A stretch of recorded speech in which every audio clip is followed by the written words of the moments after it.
नमस्कार मित्रांनो, माझ्या यूट्यूब चॅनलमध्ये अगदी तुमचं मनापासून स्वागत करतो। आज खास तुमच्याकरता माहिती घेऊन आलो। पाहू शकता मित्रांनो, ही जी वनस्पती आहे ती आयुर्वेदिकामध्ये हिचा जास्त वापर होतो मित्रांनो। ही वनस्पती अश्वगंधा आहे मित्रांनो, आणि आमच्या भागामध्ये हिला ढोरकामणी म्हणून अशी ओळख आहे मित्रांनो। तुमच्या भागामध्ये काय म्हणतात मला कमेंटमध्ये जरूर कळवा मित्रांनो।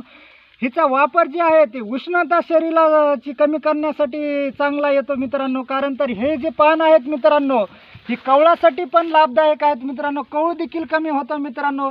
भरपूर रोगावर ह्या अश्वगंधा वनस्पतीचा उपचार होतो मित्रांनो। ह्याच्या जे मुळी असतात खालच्या, ते मुळी देखील चा वापर होतो मित्रांनो। जास्त माहिती देण्याचं कारण असं आहे मित्रांनो, कारण तर ही संपूर्ण जी झाड आहे ती आयुर्वेदिकामध्ये वापर होतो मित्रांनो। संडास लागलेली देखील ह्या पानाने कमी होते मित्रांनो। लहान लेकराला लागलेली असली तर एक छोटा चमचा असते बारका, त्याचा रस पाजवायचा मित्रांनो। मोठ्या माणसाला जर संडास लागलेली असली तर एक अर्धा कप अंदाजाचा जर रस प्याला तर त्यानं देखील कमी होऊन जातं मित्रांनो।